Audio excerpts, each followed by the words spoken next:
What is going on, trainers? DrumVillain here, bringing you some more Pokemon Go PvP content, and today we're talking about the Sinnoh Cup and my first handful of sets that I've done in the Sinnoh Cup, and I wanted to try and run something a little bit spicy that wasn't the straight meta of Lucario, Drifblim, Bastiodon, and I decided to try and bring Bibarel to the Sinnoh Cup since it's a water normal type, so it's resisting all the ghost moves, it's resisting ice moves, it does super effective damage against Bastiodon. So it seems like a solid pick in this meta and likely to do pretty well. So I tried to put a couple of teams together around it, and we're going to look at how that actually went for us. Now, my main thought with running Bibarel is that it's weak to counter users like Lucario and like Toxicroak. So it seemed that we'd want to be baiting out the Pokemon that would do best against Bibarel. And so we decided to opt for a Munchlax safe swap, since that also is a pretty solid safe swap in general in the meta, counters similar things to Bibarel. And also it will drag out a counter user in the back most likely, because a lot of other Pokemon can't do as much damage output to deal with Munchlax's natural bulk. So naturally, with two things in the back that are going to be weak to fighting, we want something that's going to resist, counter, and generally shut down the fighters for us on the lead. Now obviously you can probably imagine the couple of obvious choices for that, which would be Froslass and or Drifblim or something, but we decided we wanted to be spicy, didn't we? So we actually tried Roserade on the lead. Roserade having access to Fire Weather Ball, which can threaten a lot of the steel types for good damage. It can threaten some of the spicier water types for good damage since it's part of grass. And in theory this sounded good, but it didn't work out that well for us. So I will show you guys a couple of battles where we used Roserade on the lead.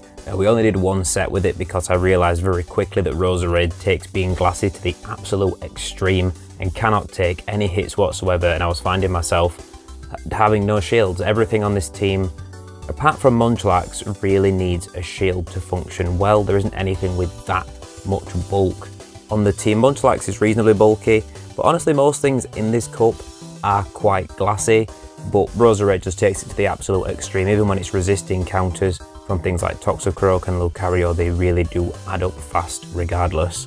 Also, you guys are going to have to excuse some decisions I make in this team while I'm still finding my footing with some of the matchups. There are a few times where the opponent might safe swap a Froslass, and Bibarel is a very good answer to Froslass. It resists the Avalanche and the Shadow Ball. You can put a lot of work in very fast with the Water Gun, and yet I would swap into Munchlax as a punish, which is a much less hard punish to Froslass, since you've got to get all the way to a Bulldoze to threaten with any charge move damage. The Avalanche is neutral and two of them will take you out. So as a rough gist, we're going for an ABB style line, double normal in the back, something to catch fighters off in the lead, and hopefully we can take on a lot of teams that aren't like double fighters in the back or anything like that. And what we find out very quickly is that there are a lot of safe swaps that our team just kind of struggles with. We struggle a lot with Empoleon, which is surprising, but Roserade does not handle Empoleon that well, and it's not got that much natural bulk, but we just don't have a good solid punish to it to take it out if it's in the back. Bibarel does okay against it, but still it really struggles to take it out. Munchlax has to get to a Bulldoze and will take a lot of Waterfall and Hydro Cannon damage to get there. So what I found really is that double normal in the back really just does what you would expect it to do, and that is beat ghosts in the back quite well. Both Munchlax and Bibarel are very good answers to either Drifblim or Froslass. They both deal with those two reasonably well. But honestly they just don't quite stand up to the other typings quite as much as I would like them to. Well, mainly it's Munchlax that I felt underwhelmed with the performance from. Bibarel's actually very, very good, and I hear that the Shadow should be slightly better if you do have access to a reasonable PvP IV Shadow Bidoof. But the normal one works fairly well for me, but as you can see it doesn't dominate Bastiodon as much as you'd want it to. The water gun damage takes a long time to add up because Bastiodon is so stupidly bulky. It can survive one surf pretty comfortably, and that smackdown damage is still really oppressive. The Stone Edge is still very threatening. So actually we're going to go down against the Bastiodon with Bibarel, and now we're going to have to get a Bulldoze off to take them out. We're hoping that we had a bit more time to farm a little more before we actually throw the Bulldoze, and we're not, and now we're feeling like we have to not bait because they've got no shields left, but we feel like we want to farm them down and come out with energy. But again, we underestimated just how bulky Bastiodon is, so we have to throw a second Body Slam to take them out. Now Munchlax is pretty much spent, so we're in a terrible position in this game. They're going to bring in a Bomber Snow, and maybe there's a Bit of hope in this match currently. We've got a lot of energy on Roserade. We can snipe this Abomasnow down immediately with the Weather Ball. Now, can we get to a Weather Ball before Toxicroak does? We do. It should take them out. It's going to be a little close, just enough, yeah. And we're going to... So even when we've got favourable alignment, this team is still struggling to take the wins. This matchup, we pull a Gastrodon lead, which is absolutely awesome for Roserade. And then they've got a Froslass that they swap into, and as you can see, we bring in the Munchlax rather than the Bibarel. And you can just see that we're going to struggle here. We've got to shield up an Avalanche before we can put any pressure on them, before we get to a Bulldoze. And now we actually get to another Avalanche before we think we've got more time than we do. We underestimate Froslass's energy generation. Froslass is disgustingly strong, especially as a safe swap. In this meta, we don't get a shield out of them with the Body Slam, but we are able to lick down and leave with energy. But we are down 2 shields now. And this really does seem like the damage is done in this game, because shields down, even Gastrodon should be able to build up potentially to an Earth Power and take out Roserade. They're actually bringing a Bastiodon that they've got in the back, and we think, okay, we've had favourable alignment all the way through this game. Now we get Bibarel against Bastiodon, and again, it's just not going to work out like that, because especially without a shield to defend it, Bibarel just can't output enough damage fast enough to deal with Bastiodon. It's absolutely tanking those water guns, no problem, and we're just not going to be able to take this match. We're going to actually surrender, because even with favourable alignment, this team that we're up against is just too bulky and we're too squishy. So now we decide to opt in Froslass lead instead of Roserade, just to deal with those fighting leads as well as things like Drifblim, and put a bit more damage pressure out as well. So, Froslass double normal sounds reasonable, right? Munchlax and Bibarel both threaten Bastiodon, which does well against Froslass. Froslass covers them against fighters. Everybody's looking pretty cushy. We catch a Drifblim on the lead, which is fantastic for Froslass. The ice damage is super effective. You threaten the one-shot with the Avalanche, and they safe swap a Gallade, which is one of the better safe swaps, I think, actually, in this meta, and I'm going to be using a Gallade at some point and giving it a good try. Now, we take out the Gallade, and this Drifblim cannot farm down our Pokemon. Really, Drifblim doesn't have many places to go on this team, since Munchlax is actually probably the best matchup for Drifblim, just because our charge moves aren't putting out much pressure. What we're actually going to do here is build up more energy.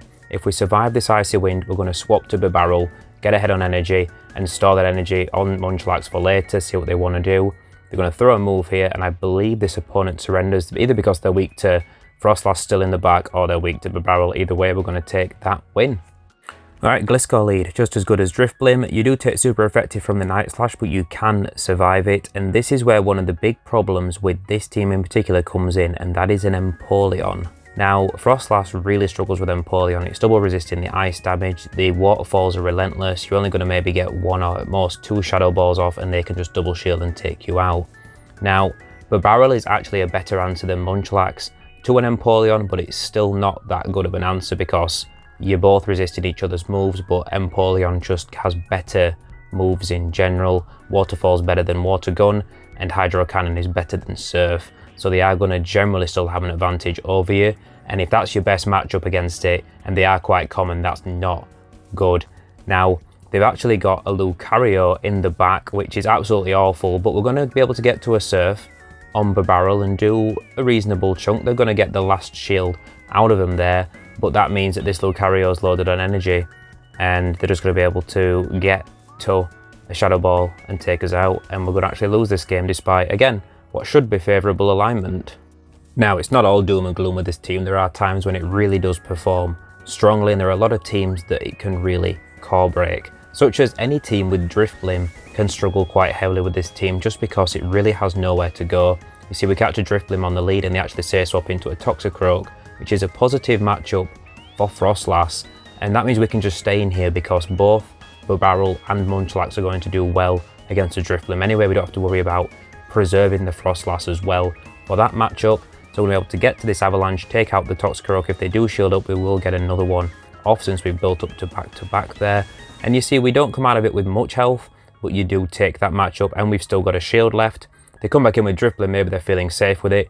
We're going to bring in Munchlax, and they bring in their own.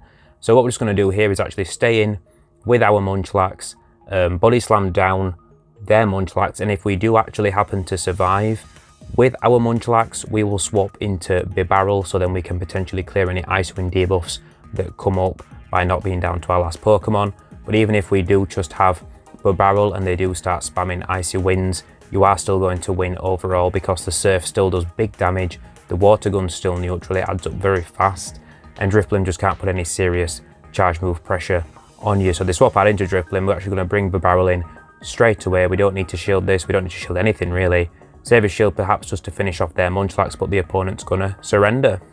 Alright, at this point we're starting to get to grips with the team a little bit better and get used to the matchups. Another Drifblim lead, they say swap a Drapion, and again Drapion's a very strong safe swap. In this meta can be very tough to deal with if you don't have something quick to shut it down like Toxicroak or Lucario. And we're actually going to throw an Avalanche, force a shield and then swap into Bibarel. Turns out you can't take that crunch that well, but it does mean because we've got a shield advantage that we're going to be able to build up some extra energy, get to this Surf and put some serious pressure on taking them out. Which we are able to do, but now they're going to farm us down with Lucario, and everyone knows that Lucario's main advantage over Froslass is getting that energy advantage so that it can get Shadow Balls off. Now we are going to have to shield, we have to respect the Shadow Ball, and it is. Now they've got Drifblim in the back, which is fantastic for us. We're going to build up a lot of energy on Froslass. We want to make sure that we can get to charge moves against that Lucario, even if it farms down our Munchlax. Now we're going to just take these Icy Winds all day, and we're actually going to go for a Lick Down if we can, and then throw a Bulldoze at the Lucario. If we cannot get the Lick Down, we don't mind, we can farm down with Froslass and then throw a Shadow Ball straight away to take them out. Now they actually they farm us down here, and it turns out the Froslass loses CMP to Lucario, which is kind of scary, but it's just a power-up punch. We're going to get a Shadow Ball off and take them out and take the win. GG. I think the opponent realised that their win condition was farming down Munchlax with Lucario, and that's why they let us farm them down all the way with Lick. But obviously it still worked out for us though. I think they were one counter short of the Shadow Ball, which is pretty lucky for us. Alright, this game we pull a Drapion lead, and that's pretty horrendous for Froslass. The Crunch is going to do absolutely monstrous damage, and they do outpace you. They get there just before you get to Avalanches, which would do massive damage, but also if they're outpacing you, it doesn't matter, does it? You're going to be able to get their shields out of you first and then take you out. Now they've got a Shadow Torterra in the back that they punish our Munchlax with, and we know it's just a Sand Tomb that they're throwing at us because there's no way they had the time to build up energy for anything else while running Razor Leaf. And what this means is we can actually get ahead on energy in this matchup with Drapion. So now we can threaten them with an Avalanche, get a shield out of them, they bait us with an Aqua Tail, which probably would still take us out at this range. Froslass is pretty squishy and Drapion can hit reasonably hard against it. And we swap out into Bibarel with a shield advantage to see what they want to do, and it's a Drifblim in the back. So now there's hope for actually taking the win in this game. We throw a Surf straight away to get a big chunk of damage before we get debuffed, and now we're going to Water Gun down entirely and have loads of energy to dump into Drapion, and we're probably going to save the shield for Froslass. Even if this Drifblim through some miracle managed to take out Bibarel, then we could farm down with Froslass, get to an Avalanche and definitely take out the Drapion that way. But you can see here we've got two Surfs, and even though we're debuffed, these are probably, one's not going to be quite enough, but they have to throw straight away because we'll throw the next one and we will take them out. And we figure actually it's worth the shield here. We know we're close to this Surf. I think we'd forgotten how close we were to an Avalanche on Froslass, and that just guarantees that win. Alright, we get the dodgy countdown bug, and we've got a Drifblim, and they say swap Empoleon, and once again, we're kind of stuck, not 100% sure what to do. Because we've got an energy lead, we decide we want to at least take a shield out of them, so we throw a Shadow Ball, which is either going to annihilate them or give us shield advantage, and then we're going to swap in Bibarel. And the main issue with this is that it puts you behind on energy, and you need that Water Gun damage to be chipping away at Empoleon, as well as needing that energy to be getting to these moves to hit Empoleon. For you see, it's resisted, but it does do a reasonable chunk. Now we decide to let this go and come farm down with Munchlax because we're not feeling too concerned about switch advantage, because as we've said, every Pokemon on the team deals well with Drifblim, but also nothing on the team deals that well with Empoleon, which is a real pain. But we just got to hope they don't have a hard counter to Froslass in the back, which with a Drifblim lead, there's a good chance they've got a hard counter to Froslass in the back, but we're gonna have to see. We swap out aggressively, they got a Lucario, and now there's potentially a chance to win. This is just a power-up punch, we know it is, we don't have to shield it. We're going to go for the Shadow Ball, it's going to do big damage if they let it through. Are they going to? They do shield it up, and they might be able to farm us down here, they do, which is kind of scary, but also Munchlax has a Bulldoze loaded, we can throw straight away, massive damage, put all the energy to use that we'd built up earlier, and now it's just a race to either lick down or get icy winded down. We've still got a shield advantage, so we can shield the first one. We might as well use the shield at this point. I'm going to throw the body slam for that little bit of shit damage. It doesn't do much, but it does add up a little bit when it's this close. The Drifblim will need 2 icy winds to KO. We have no idea how much energy they've got at this point, so we're just going to throw this body slam, and this might just be enough to finish them off. If not, one more lick should do it, and we're going to take that game. Alright, Cresselia is another lead that Froslass loves to see. The Shadow Ball absolutely annihilates it. You can comfortably survive one charge move from a Cresselia on your Froslass, but again, we've got the Drapion safe swap to deal with. I'm going to throw an Avalanche, get a shield, swap into Bibarel, but there obviously you can see how fast Drapion gets to that crunch, because even swapping in to us, they still get to it before we get to an Avalanche, and that might be slightly down to lag, but realistically Drapion just can outpace you. Thankfully they don't shield the Surf and they just go down, which means we take switch advantage. I'm going to see what they want to do. Cresselia is going to come in, and bear in mind Cresselia, especially in the Great League, almost always has Grass Knot, which is definitely going to do massive damage to Bibarel, but also they're going to struggle to farm us down here. Looks like they were thinking about attempting it, but they realised that we're going to start really putting work in here with the Surf and with the water gun damage over time. So now we can bring in Froslass again, and now they're in Avalanche range. Realistically, we don't need to throw a Shadow Ball, and we can save that little bit of energy. We've still got a shield here, but we're going to go for the Shadow Ball. We want to make sure that we knock them out or we get the shield. We don't mind either way. We do take them out, and they've got an Empoleon in the back, and like we've said, Empoleon, we struggle with Empoleon, but we've got Froslass with a bit of health. We've got Munchlax, we've got one shield. Can we get through this? We're planning, the plan is to get the shield with this Bulldoze or take them out, and they shield up, which is a little bit unfortunate. And now we're just going to hope that we can actually survive long enough to get to a Shadow Ball. And the opponent makes a mistake here throwing the Hydro Cannon, because there's no way they're going to get to 2, and that actually allows us to sneak a Powder Snow through, which makes the difference of us getting to that Shadow Ball before their last Waterfall registers to take us out, and we can actually take that game. Now, I have done quite a lot of battles with this team over last night and today, but I'm not going to show you most of them because most of them are actually Drifblim leads and Empoleon safe swaps. So it was the most common pairing I saw by far. So we were always winning lead, but often we were struggling to take the win. We were winning about half of Drifblim leads that we were seeing, and when you win lead, you should be able to capitalize on that and win a game. So realistically, I do think it's a decent team, but I do believe that Munchlax is letting the side down in terms of damage and versatility, and I think swapping it out for something else, maybe even a Gallade, something like that, might give a bit more use. Bibarel has a lot of utility in this meta as long as it avoids those fighters, whereas Munchlax tends to struggle against everything that you're going to see, against all the hardest meta picks, and it'll win against most spice things because of its bulk and body slam spam, but against things like Froslass and against even Gastrodon and against Empoleon, it's going to struggle. Even though it's got neutral damage output, it struggles against Bastiodon. It's more like a safe swap to scare a Bastiodon into the back and hopefully line up with Bibarel later, but I believe Bibarel itself will make a better safe swap in a different team, and then something that's a bit of a harder punish to those steel types that are going to punish Froslass in the back. So if you enjoyed the video, leave a like. Let me know down below what your thoughts are on the Sinnoh Cup so far. Are you enjoying it? Do you think it's a bit rock, paper, scissorsy? Are you sick of seeing the same couple of Pokemon already? You know, are you sick of those Drifblims, Empoleons and Bastiodons already? But as always, thank you so much for watching, guys, and I will catch you all next time.